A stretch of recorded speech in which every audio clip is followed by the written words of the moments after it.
फैजान, मेरी बात सुनो, रुको। तुम्हारा दिमाग खराब हो गया है क्या? राबिया बेगम ने उसके पीछे आते गुस्से से कहा था, मगर वो बिना रुके अपने कमरे में चला गया था और अंदर से दरवाजा लॉक कर लिया था। फैजान, ये क्या बचपना है? दरवाजा खोलो फैजान। राबिया बेगम बाहर से परेशान होते हुए दरवाजा खटखटाने लगी थी। यहाँ से जाइए मम्मी प्लीज, मुझे अभी कोई भी बात नहीं करनी है। और अपना सर पकड़ते दरवाजे से टेक लगाकर नीचे जमीन पर बैठ गया था। हल्के हल्के दरवाजे से सर मारते हुए वो राबिया बेगम की जान निकाल रहा था। ये सब मत करो फैजान, तुम मेरे इकलौते बेटे हो। तुम्हारे बाबा के जाने के बाद तो मेरा इकलौता सहारा हो, और अगर तुम इस तरह परेशान होगे तो मैं क्या करूंगी? वो रोते हुए बोली तो फैजान अपने मुंह पर हाथ रख गया था। बेबसी तो बेबसी ही होती है, फिर चाहे वो मर्द के लिए हो या औरत के लिए। वो भी बेबस हो गया था। परेशानी से उसकी जान निकली जा रही थी। फैजान प्लीज दरवाजा खोलो। राबिया बेगम दरवाजे से सर लगाकर बोली। उनके कहने पर मजबूर होकर फैजान ने कमरे का दरवाजा खोला था। उसकी आंखें लाल हो रही थीं। ऐसा लग रहा था बड़ी मुश्किल से उसने अपनी आंखों के आंसू रोक रखे हैं। फैजान, राबिया बेगम रोते हुए फैजान के सीने से लगी थी। रात के 11 बज रहे हैं मम्मी, और उसका अभी तक कुछ पता नहीं चल रहा। वो किस हाल में होगी, कैसी होगी, ये सोच मेरी जान निकल रही है। फैजान ने परेशान होते हुए कहा तो जो खुद सुबह से महक पर गुस्सा थी, वो भी अब परेशान होने लगी थी। तुम फिक्र मत करो फैजान, वो लौट आएगी, कुछ नहीं होगा उसके साथ। राबिया बेगम के कहने पर फैजान ने अपने चेहरे पर हाथ फेरा था। मैं थोड़ी देर में घर से चला जाऊंगा। फैजान की बात पर राबिया बेगम नासमझी से उसे देखने लगी थी। कहाँ? लड़खड़ाते हुए अंदाज में राबिया बेगम ने पूछा था। महक को ढूंढने। मैंने अपने दोस्त से बात की है, अस्पताल यतीम खाने में। फैजान की जबान आगे बोलने से लड़खड़ाई थी और राबिया बेगम ने तड़प कर पूछा था, और वो कह नहीं सका था। राबिया बेगम ने तड़प कर अपने सीने पर हाथ रखा था। ऐसा कुछ भी नहीं होगा फैजान, उसके साथ कुछ भी गलत नहीं होगा। राबिया बेगम ने रोते हुए कहा था। तभी फैजान का फोन बजा था। मेरा दोस्त आ गया है मम्मी, मैं उसको ढूंढने जा रहा हूँ। आप दुआ करना कि महक मुझे मिल जाए, वरना मैं आफरीन और शबीना मामी को नहीं छोड़ूंगा। जब से हमारा रिश्ता हुआ था वो महक की दुश्मन बनी पड़ी थी। हो ना हो इन दोनों का ही महक को गायब करने में कोई हाथ है, वरना उसकी किसी से भी कोई दुश्मनी नहीं थी। उन्होंने ये सब इसलिए किया है ताकि महक न हो, और इज्जत बचाने के लिए मैं आफरीन से शादी कर लूं। आप ऐसा कुछ सोचना भी मत। वो राबिया बेगम को बताकर वहां से जा चुका था, जबकि राबिया बेगम अपना सर थामते हुए रोने लगी थी। पहले महक का गायब होना और अब ये फैजान की गलत फहमी। ए ऊपर वाले, महक ठीक ठाक हमें मिल जाए। उन्होंने रोते हुए दुआ की थी। अपनी पावर इस्तेमाल करो, एसपी अपनी पूरी टीम डबल करो। मुझे कोई परेशानी नहीं है। हर अस्पताल, हाईवे, हर जगह तलाश करो। मुझे मेरी कजन सुबह होने से पहले मेरे पास चाहिए। अफान फोन पर बात करते हुए अपना माथा मसल रहा था।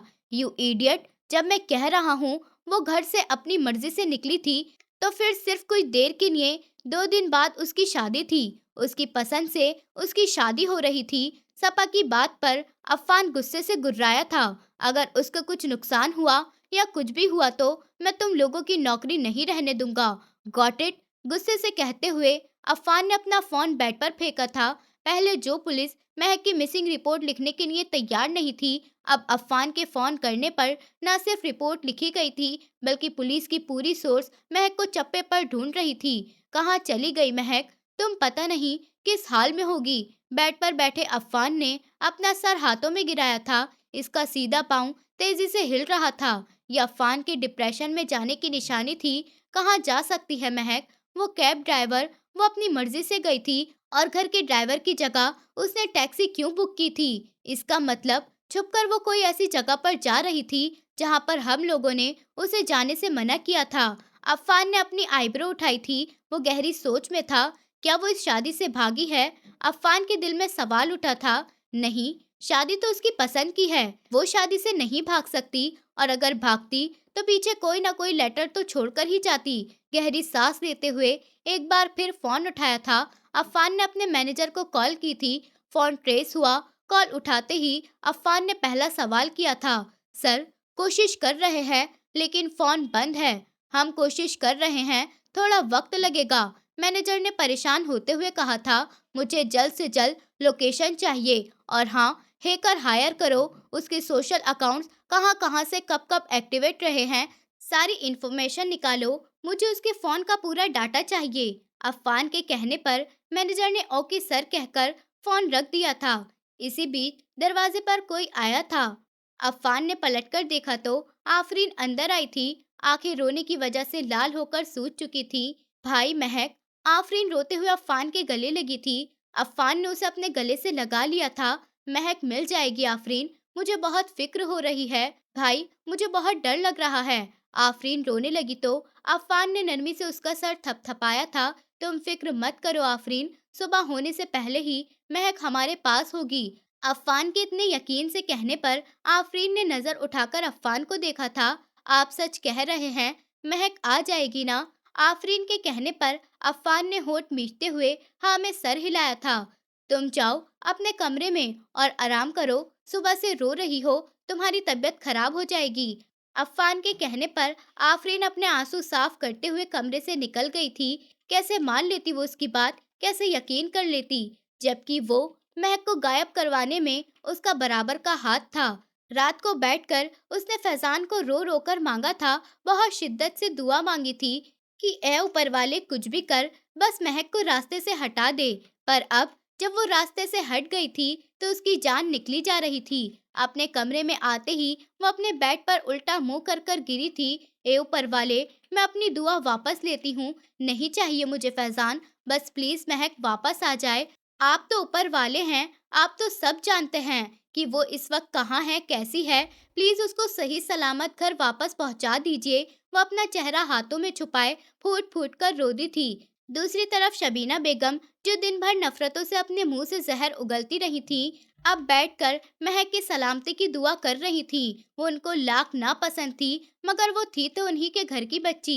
नसीम साहब भी सलमान साहब के साथ पुलिस स्टेशन में ही थे। पुलिस के साथ मिलकर वो शहर के बड़े बड़े जगह के एरिया की सीसीटीवी फुटेज चेक कर रहे थे कि कहीं वो शायद किसी बस स्टॉप पर नजर आ जाए। सिगरेट का धुआं हवा में मिल रहा था। वो अपनी बालकनी में खड़ा था। ठंडी हवाएं उससे होकर गुजर रही थी। 2 घंटे बीत चुके थे। हर गुजरा हुआ पल सदियों की तरह दिलो दिमाग पर बोझ डाल रहा था। उसी पल उसका फोन बजा था। वो अफान के मैनेजर की कॉल थी।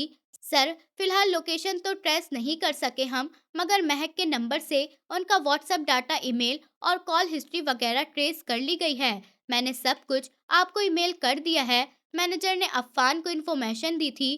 ठीक है, लोकेशन भी ट्रेस करो, मुझे लोकेशन भी जल्द से जल्द चाहिए और ये भी जानकारी निकाल पाओ कि लास्ट टाइम महक को कौन सी कैब पिक करने आई थी। अफान फोन काटते ही फौरन अंदर आया और बेड पर लैपटॉप लेकर बैठा। लैपटॉप खोला तो ऐप पर क्लिक करते ही महक का सारा डाटा उसके सामने था। व्हाट्सएप, इंस्टाग्राम, वो महक की सारी चैट्स एक्सप्लोर करने लगा। उसकी सारी फ्रेंड्स की एक एक करके चैट्स पढ़कर उसकी नज़र नमीरा की चैट पर रुकी थी। उसी दिन से, जिस दिन से अफान ने उसकी इंसल्ट की थी, महक के फ़ोन के सारे चैट में उसको एक भी चीज़ ऐसी नहीं मिली थी जिससे उसको पता लग सके कि महक कहाँ गायब हुई है। महक सुबह कहाँ गई थी, अब ये उसके लिए एक गहरा सवाल बन चुका था। तमाम ऐप का डाटा निकालते हुए उसे कैब ड्राइवर का नंबर मिला था, जो लास्ट टाइम महक को लेने के लिए घर के बाहर आया था। अफान ने वो नंबर अपने मैनेजर को दिया था और कहा था कि इस नंबर की सारी डिटेल्स निकलवाएं और नंबर को ट्रेस करें। फोन के जरिए ही, ऐप के जरिए ही गाड़ी की सारी डिटेल्स भी आ गई थी। कहीं तो कुछ मिसिंग है, कहीं कुछ इम्पोर्टेंट पॉइंट कहीं पर छूट रहा है। अफ़ान ने लैपटॉप की स्क्रीन की आंखें छोटी करते हुए बहुत गहराई से देखा। फिर उसने आंखें मींची। फिर उसकी नज़र वापस नमीरा की चैट पर अटकी थी। अफ़ान को पहले दिन से ही वो लड़की बुरी तरह से खटक रही थी। अफ़ान ने मैनेजर को कॉल की। एक नंबर भेज रहा हूँ, मुझे इस नंबर की भी सारी डिटेल्स चाहिए।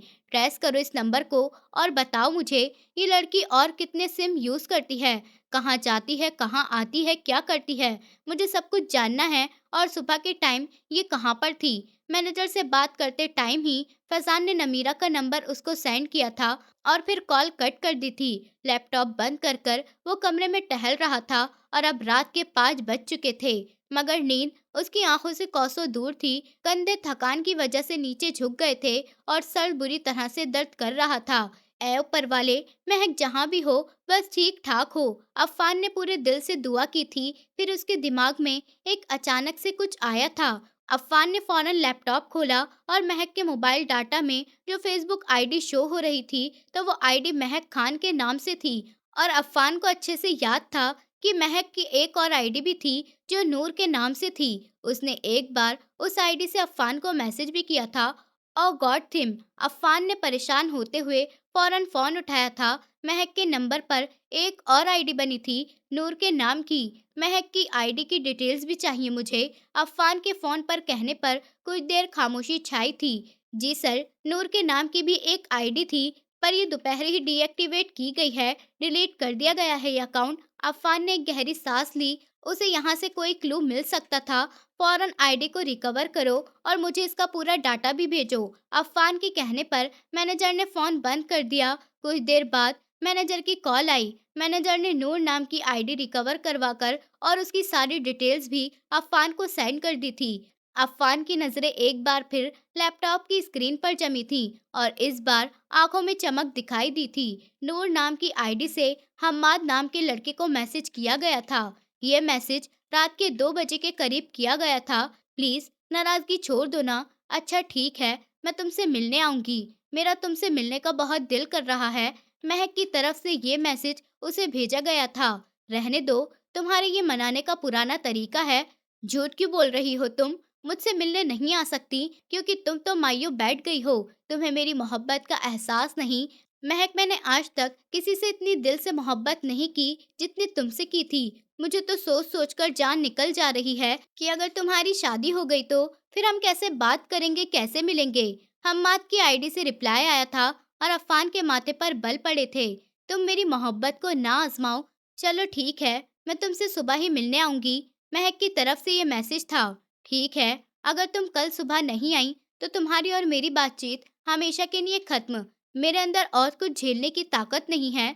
दूसरी तरफ से मैसेज था। उसके बाद महक की तरफ से भेजे गए दिल के बहुत सारे इमोजीज। अफ़ान के दिल एक पल के लिए बुरी तरह चकराया था।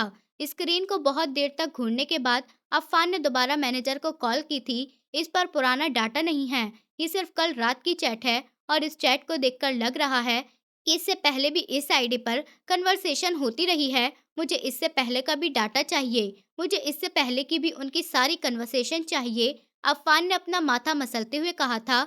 सर, पर यह अकाउंट 3 महीने पहले डिलीट किया जा चुका था और फिर दोबारा बनाया गया है। इसके अलावा कोई और डाटा नहीं है। मैनेजर के बताने पर अफ़ान का दिल किया था कि अपना सर पीट ले।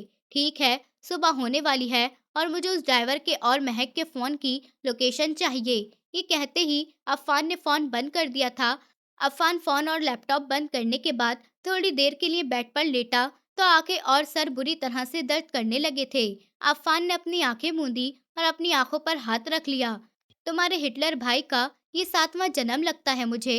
इससे पहले जितने भी हिटलर और जालिम गुजरे हैं वो तुम्हारे भाई से पीछे रह गए हैं जुल्म में। कुछ महीने पहले अफ़ान ने महक की ये बातें सुनी थी।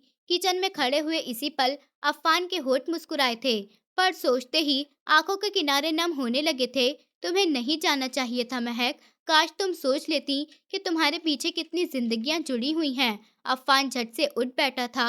अपना सीना रब करते हुए पानी का गिलास अपने होठों से लगा गया था जब अचानक ही उसका फोन बचा था। निगाह घुमाकर देखी तो एसपी का फोन था। तो अफ़ान का दिल जोर से धड़का था।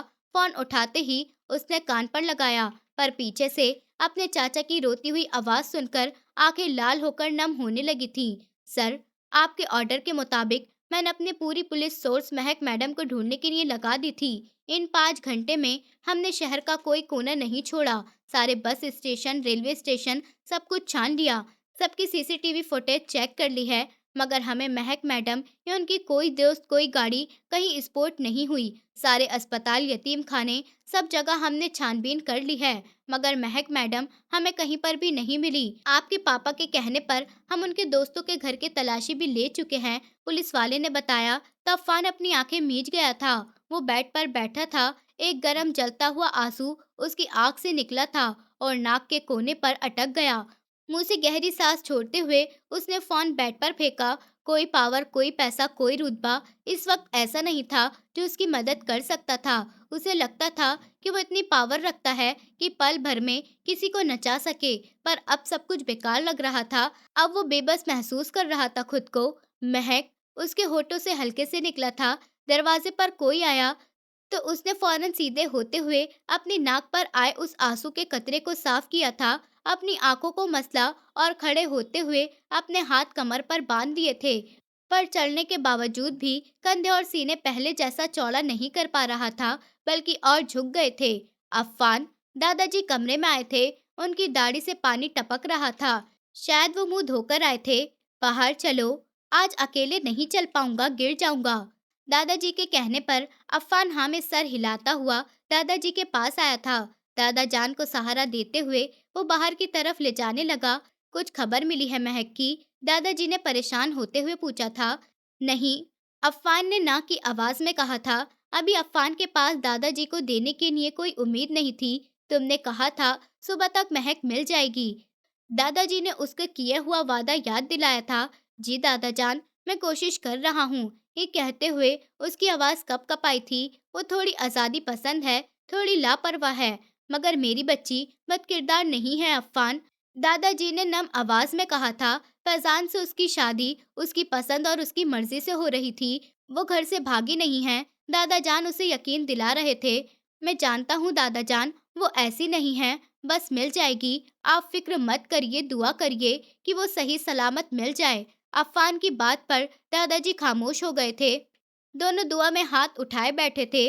दोनों के होठों पर एक ही दुआ थी कि महक सही सलामत घर आ जाए। सुबह के 8 बज गए थे। नसीम साहब और सलमान साहब दोनों घर लौट आए थे। अफ़ान अब पुलिस स्टेशन गया था। शबीना बेगम मरियम बेगम को तसल्ली दे रही थी। मरियम बेगम का रो रो कर बुरा हाल हो चुका था। ना वो कुछ खा रही थी, ना कुछ पी रही थी। बस उनकी नींद या बेहोशी जैसी हालत हो गई थी। राबिया बेगम भी रोती हुई वहां आ गई थी, क्योंकि फैजान अपने दोस्त के साथ कल रात से महक को ढूंढने के लिए घर से निकला था और अभी तक वापस नहीं आया था। सर, ड्राइवर की लोकेशन ट्रेस कर ली गई है और महक मैडम की भी लोकेशन ड्राइवर के घर की आ रही है। मैनेजर के बताने पर अफ़ान के माथे पर गहरे बल पड़े थे। अगले ही पल अफ़ान गाड़ी की तरफ बढ़ा था और उसने गार्ड को भी इशारा किया तो गार्ड्स भी गाड़ी में सवार हुए थे। अगले कुछ ही पलों में 3 गाड़ियां आगे पीछे तेजी से निकली थी। आधे घंटे के चलने के बाद गाड़ियां एक बस्ती के आगे रुकी थी। हैरत से लोग आलीशान गाड़ियों को देख रहे थे। वो सब लोग अफ़ान खान ज़दा को देखकर हैरान थे। ये इतना ऊंचा सितारा इस छोटी सी बस्ती में क्या कर रहा था?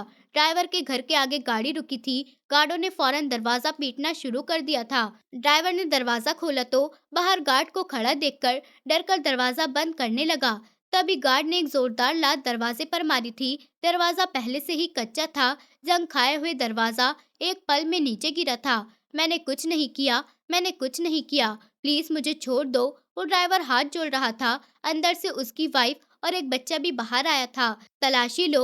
मैनेजर के कहने पर अफ़ान के सारे गार्ड्स घर की तलाशी लेने लगे। आगे बढ़ते अफ़ान ने इस कैब ड्राइवर का गिरेबान पकड़ा था। महक कहाँ है? अफ़ान ने गुस्से में कहा था। कौन? वो कैसी महक? मैं किसी महक को नहीं जानता।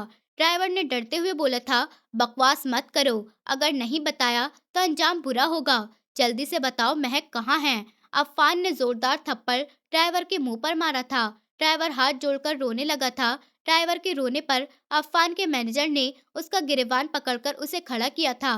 क्या बकवास कर रहा है? 2 महीने पहले भी तेरे ऊपर लड़की को पकड़ने का केस लगा था।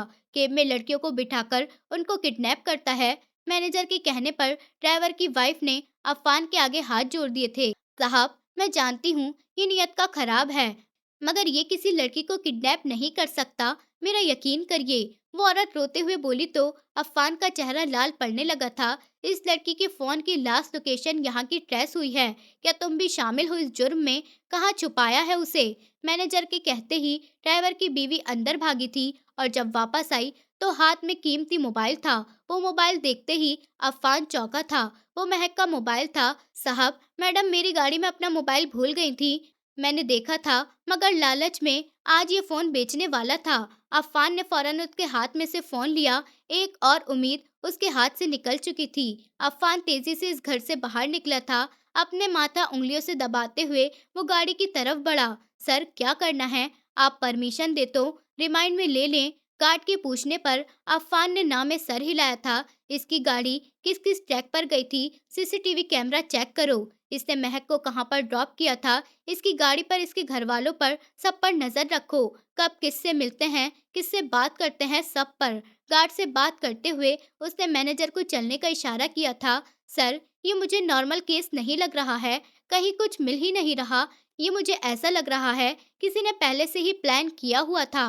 मैनेजर के कहने पर अफ़ान ने गहरी सांस ली थी। सर, क्या आपकी कोई पॉलिटिकल दुश्मनी तो नहीं? जिसमें मैनेजर ने अपनी बात सामने रखी। नहीं, अगर मेरी दुश्मनी में से कुछ होता तो महक नहीं, आफरीन निशाना बनती। महक की दोस्त थी नमीरा। मुझे वो लड़की खटक रही है, उस पर नजर रखो। उस लड़की के फोन, लैंडलाइन, उसके घर के नौकरों से खुफिया जासूसी लो। मुझे उसकी पल पल की खबर चाहिए। इसके बाकी दोस्तों पर भी नजर रखो। अफ़ान के कहने पर मैनेजर ने हाँ में सर हिलाया था। इस आईडी का पता चला किसकी है और किस नंबर से बनाई गई है। अफ़ान ने याद आने पर पूछा था, सर, इस पर एसपी और उनकी टीम काम कर रही है। हमें अभी पुलिस स्टेशन जाना है, या अगर आप कहें तो एसपी को ही ऑफिस में बुला लें। मैनेजर ने पूछा तो अफ़ान ने ऑर्डर दिया, ऑफिस में बुलवाओ। ये कहकर गाड़ी से बाहर देखने लगा और ड्राइवर को फौरन गाड़ी रोकने को कहा। उसने गाड़ी के उस पार देखा और गाड़ी रुकते ही फौरन गाड़ी से नीचे उतरा। मैनेजर परेशान होते हुए अफ़ान को देखने लगा। वो इस सड़क से पार करके दूसरी तरफ आया तो दिल तेजी से धड़क। फुटपाथ पर फैजान स्ट्रीट लाइट से टेक लगाए सो रहा था। अफ़ान घुटनों के बल उसके पास बैठा था। उसने फैजान का कंधा हिलाया। फैजान, फैजान के पुकारने पर वो हड़बड़ाकर उठा था। महक, महक। उसने उठने के साथ ही महक को पुकारा तो अफ़ान ने सख्ती से दांत पीसे थे। घर चलो फैजान, ये क्या हालत बनाई हुई है? इस हालत में ढूंढोगे तुम महक को? अफ़ान के कहने पर फैजान अफ़ान को देखने लगा था। मैं जब तक महक को नहीं ढूंढ लेता, मैं घर वापस नहीं जाऊंगा। वो जिद्दी अंदाज में बोला था। बी मैच्योर फैजान, मिल जाएगी महक। अफ़ान के कहने पर फैजान ने गुस्से से उसका हाथ अपने कंधे से झटका था। अगर आफरीन खोई होती तब भी आप क्या ऐसे ही कहते? उसके सवाल पर अफ़ान के माथे पर बल पड़े थे, पर इस वक्त बहस करनी बेकार थी।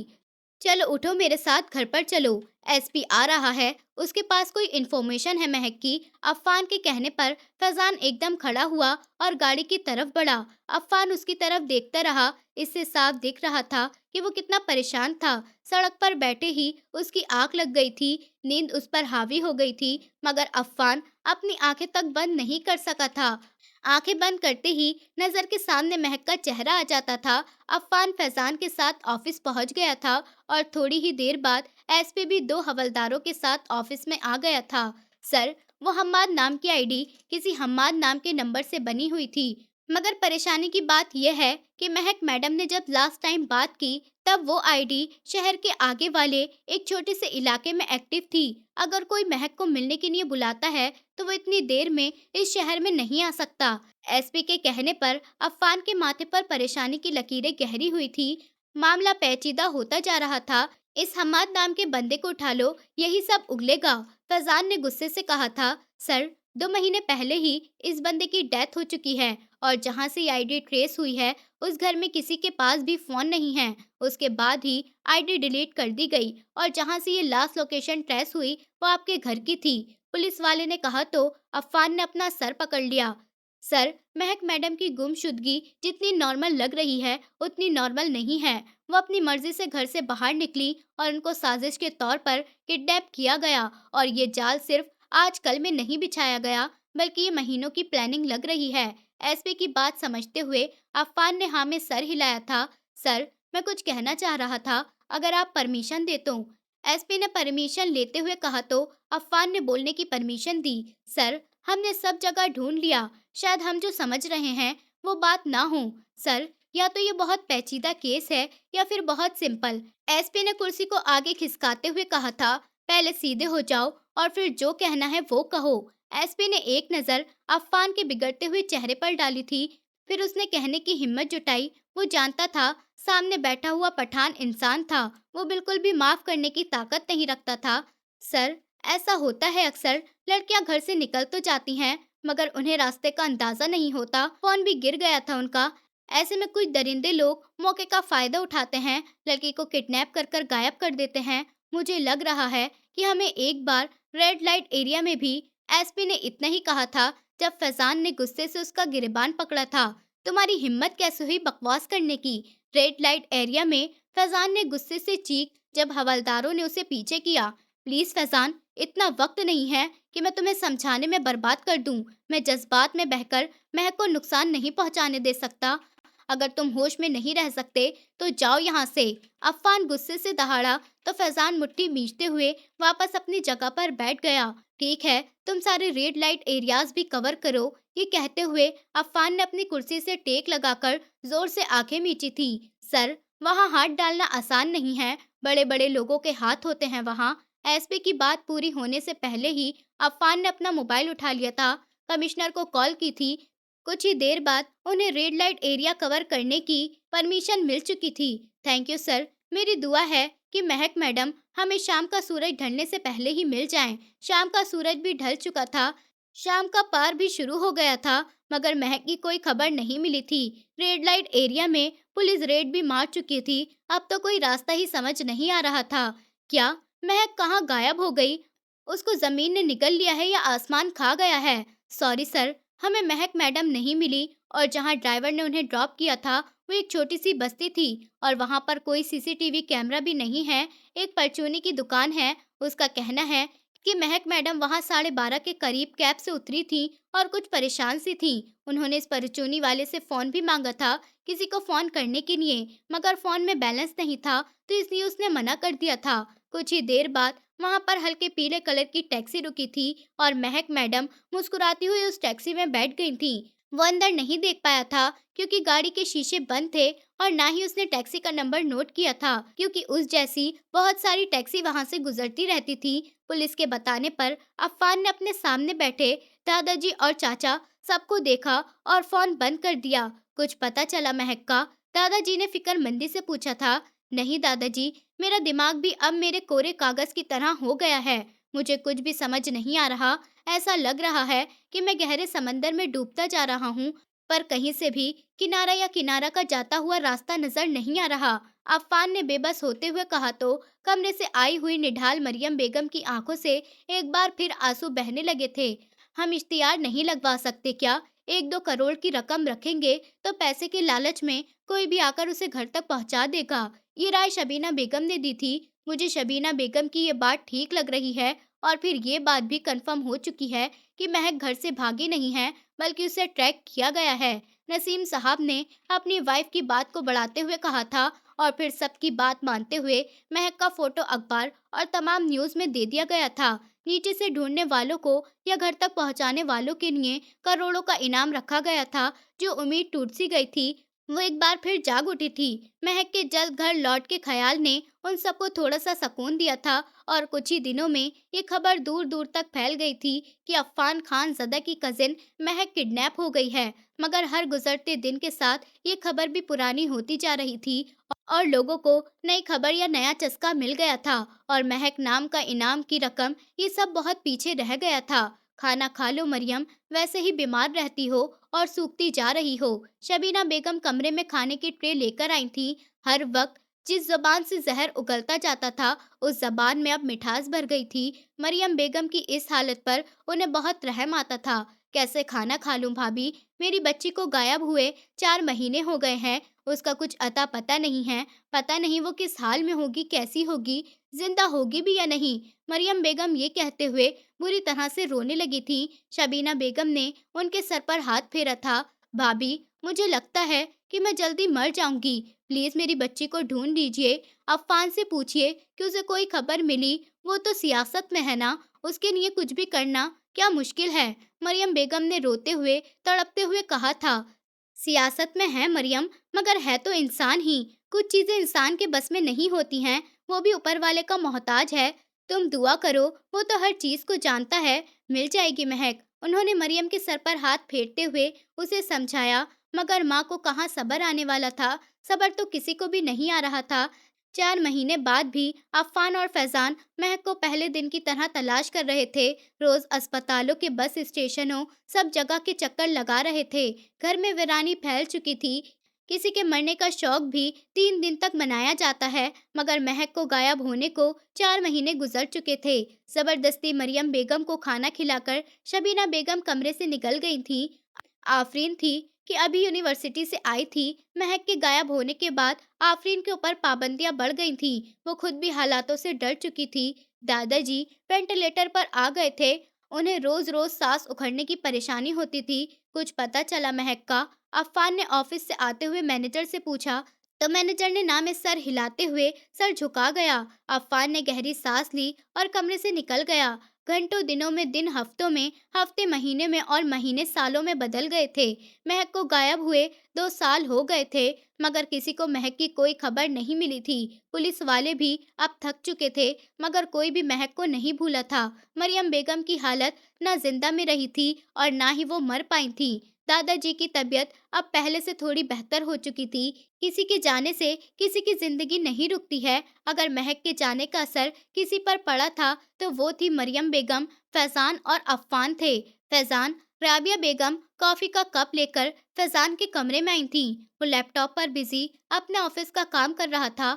हाँ मम्मी, उसने एक नजर उठाकर अपनी माँ की तरफ देखा था। मैं तरस गई हूँ फैजान, तुम्हें हंसता मुस्कुराता देखने के लिए। राबिया बेगम के कहने पर फैजान हल्का सा मुस्कुराया था। मैं ऑफिस के काम में बिजी रहता हूँ मम्मी, और बेवजह मुस्कुराऊंगा तो पागल लगूंगा। वो हल्की आवाज में बोला तो राबिया बेगम ने उसे घूरा था। जब तुमसे कोई इतनी मोहब्बत करता हो तो उसे आजमाते नहीं हैं? राबिया बेगम ने एकदम से कहा था। इस बात से क्या मतलब है मम्मी आपका? फैजान ने ना समझी से पूछा था। 2 साल गुजर गए हैं और 2 साल बहुत ज्यादा होते हैं। फैजान, क्या महक की मोहब्बत इतनी ज्यादा थी कि तुम्हें कोई और रिश्ता नजर नहीं आता? मैं भी नहीं। राबिया बेगम कहते हुए रोने लगी तो फैजान ने अपने होंठ मींच लिए थे। मैंने ऐसा कब कहा मम्मी? फैजान तड़प कर बोला। तो तुमने नहीं कहा, मगर तुम्हारा अंदाज तो कहता है ना, तुम उसके मिलने के इंतजार में कि अपनी जिंदगी ऐसे ही गुजार दोगे। ऐसा नहीं होता है फैजान। मैंने तुम्हारे ऊपर अपनी जिंदगी कुर्बान की है ताकि तुम्हें खुश देख सकूं। मैंने तुमसे कहा तुम महक को ढूंढो जब तक ढूंढ सकते हो, मगर उसके इंतजार में अपनी जिंदगी को मत रोको प्लीज। ये कहते हुए राबिया बेगम ने उसके आगे हाथ जोड़े थे। वो तड़प उठा था। Mummy please. फैजान ने रोती हुई राबिया बेगम को अपने गले से लगा लिया था। क्या चाहती हैं आप मम्मी, बताइए। यही चाहती है ना कि मैं आगे बढ़ जाऊं, शादी कर लूं? फैजान के ये कहने पर राबिया बेगम ने हाँ में सर हिलाया था। और अगर फिर महक लौट आई और उसने मुझसे मोहब्बत और वफादारी का सवाल किया, तो मैं उसे क्या जवाब दूंगा मम्मी? फैजान ने पूछा तो राबिया बेगम ने जवाब दिया, कह देना माँ की मोहब्बत के आगे हार गया था। मेरे सब्र को मत आजमाओ, मुझे और मत थकाओ फैजान। राबिया बेगम के रोज रोज के रोने से फैजान हार चुका था। 2 साल से राबिया बेगम को टालते टालते। ठीक है मम्मी, आप लड़की ढूंढ लीजिए। फैजान ने दिल पर भारी पत्थर रखते हुए कहा था और लैपटॉप बंद कर कर उठ खड़ा हुआ था। अभी वो कमरे से बाहर ही निकल रहा था कि राबिया बेगम की बातों पर वो पैर जमाकर पलटा था। मैं लड़की ढूंढ चुकी हूँ फैजान, बस तुम्हारी हाँ का इंतजार है। राबिया बेगम की बात पर फैजान का दिमाग घूमा था। मम्मी, अगर आप आफरीन को सोच रही हैं तो ऐसा सोचना भी मत। अगर वो दुनिया में आखिरी भी लड़की होगी, तब भी मैं उससे शादी नहीं करूंगा। फैजान ने गुस्से से कहा था। क्यों नहीं करोगे? क्या बुराई है आफरीन में? अपने घर की अच्छी भली अच्छी लड़की है। राबिया बेगम के कहने पर उसने बर्दाश्त करते हुए अपनी मुट्ठी भींची थी और फिर सख्ती से कहने लगा, आपकी वो शरीफ बच्ची मुझे सख्त नापसंद है। नफरत हो गई है मुझे उसके नाम से भी। आप किसी से भी मेरी शादी कर दीजिए, मगर उससे नहीं। फैजान के अंदाज में नफरत भरी हुई थी। वो तुमसे मोहब्बत करती है फैजान, और मैं उससे नफरत करता हूँ। आप ये ख्याल अपने दिमाग से निकाल दीजिए। वो बोला तो राबिया बेगम ने गहरी सांस ली। मैं रिश्ता पक्का कर चुकी हूँ फैजान। तुमने 2 साल तक मुझे आजमाया है, अब मैं तुम्हें आजमाऊंगी कि मेरा हुक्म तुम्हारे लिए कितनी अहमियत रखता है। अगर तुमने मना किया तो तुम महक की तरह मुझे भी खो दोगे। महक तो शायद तुम्हें जिंदगी में कभी मिल जाए, मगर मैं नहीं मिलूंगी। राबिया बेगम रोते हुए कहकर कमरे से निकल गई थी, जबकि फैजान का दिल किया कि आफरीन को आग लगा दे। वो गुस्से में आग बबूला होकर घर से निकला था और फिर आफरीन के घर की तरफ बढ़ा। दोपहर का वक्त था, सब लोग अपने अपने कमरों में थे। फैजान सीधा आफरीन के कमरे की तरफ गया और बिना दरवाजे पर नॉक सीधा दरवाजा खोला था तो आफरीन बैठी दुआ मांग रही थी। आंखों से आंसू गिरते हुए हथेलियों को चूम रहे थे। ए ऊपर वाले, महक वापस मिल जाए, वो दुआ मांग रही थी। कुछ देर आफरीन को घूरने के बाद वो दरवाजा बंद करते हुए आगे बढ़ा। बैठी आफरीन का हाथ पकड़कर उसे खड़ा किया था। आफरीन हड़बड़ाकर खड़ी हुई और हैरानी से फैजान को देखने लगी। ये आंसू बहाकर, ये ढोंग कर कर मेरी माँ को पिघला सकती हो, पर मुझे नहीं। मैं बहुत अच्छे से जानता हूँ तुम जैसी मक्कार लड़कियों को। वो नफरत से बोला तो आफरीन अपना रोना भूलकर नासमझी से उसे देखने लगी थी। मेरा हाथ छोड़ो फैजान, मुझे नहीं समझ में आ रहा कि तुम क्या कह रहे हो। आफरीन बोली तो फैजान ने उसके हाथ को झटका देते हुए जोर से मरोड़ा था तो आफरीन की एक दर्दनाक चीख निकली थी। आवाज बंद करो, मुझे जालिम बनने पर मजबूर मत करो। आफरीन, हैरत है मुझे कि तुम्हें इतना जुल्म उठाने के बाद भी सुकून नहीं मिला। तुम अभी भी मेरे साथ शादी के ख्वाब देख रही हो। क्या तुम्हें ये बात समझ में नहीं आती कि मैं तुमसे नफरत करता हूँ और महक से मोहब्बत करता हूँ और उसी से करता रहूंगा। फैजान सख्ती से बोला तो आफरीन हैरत से उसे देखने लगी। मैंने क्या जुल्म किया है? आपको समझ में क्यों नहीं आता कि मैंने महक को नहीं भगाया है? क्या है? वो रोते हुए बोली तो फैजान मुस्कुराया। तुमने सच में कुछ नहीं किया।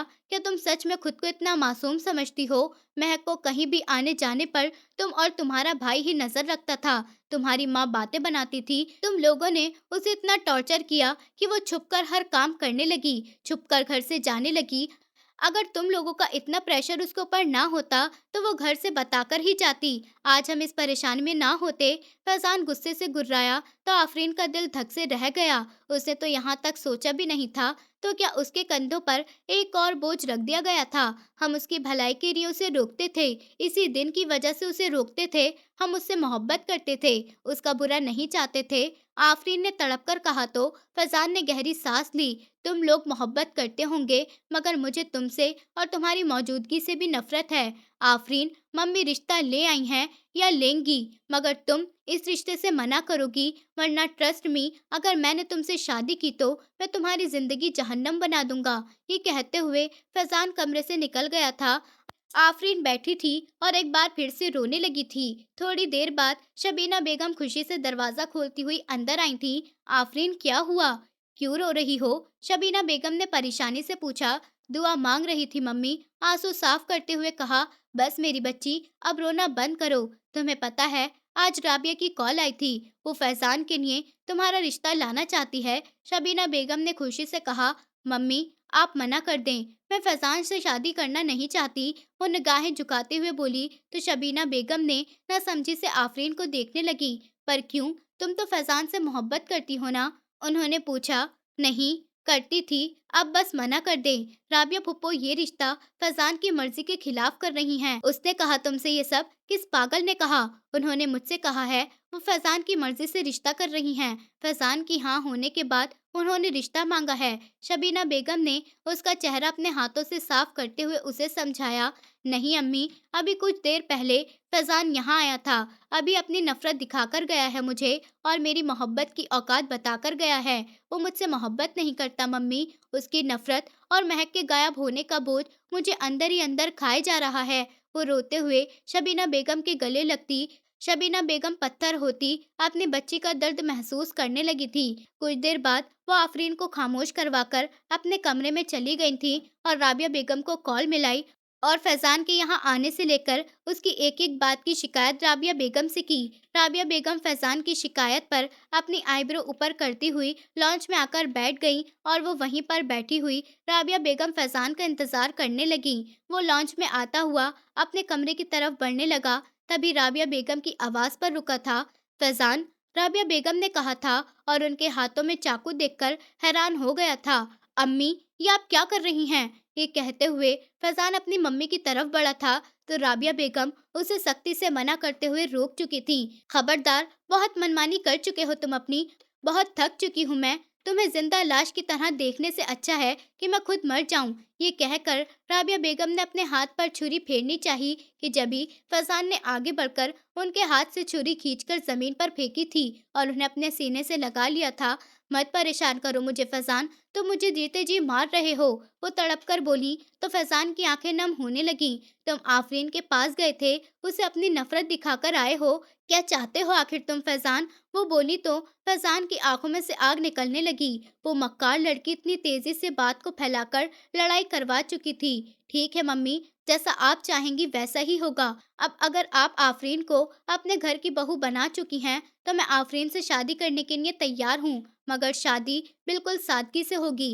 राबिया बेगम को अपने सीने से हटाते हुए फैजान बोला था और अपने कमरे में चला गया। राबिया बेगम गहरी सांस लेते हुए सोफे पर बैठ गई थी। एक बार फिर शबीना बेगम को कॉल करने लगी थी। गुस्सा मत करिए भाभी, मैं जानती हूँ आप लोगों को बहुत गुस्सा आ रहा होगा, मुझे भी बहुत गुस्सा आता है। लेकिन अब आप लोग सोच रहे होंगे कि महक कहाँ गई। महक का भी पार्ट आएगा और बड़ा पार्ट आएगा, मगर उसमें थोड़ा वक्त लगेगा। इसलिए प्लीज आप लोग इस कहानी को समझिए और कहानी कैसी जा रही है ये भी बताइएगा। दोस्तों, उम्मीद करती हूँ आपको हमारी कहानी पसंद आई होगी। कहानी पसंद आई है तो वीडियो को लाइक करें, चैनल पर नए हैं तो चैनल को सब्सक्राइब करें और हाँ, नोटिफिकेशन बेल को ज़रूर दबाएं ताकि अगली अपडेट सबसे पहले आपको मिले।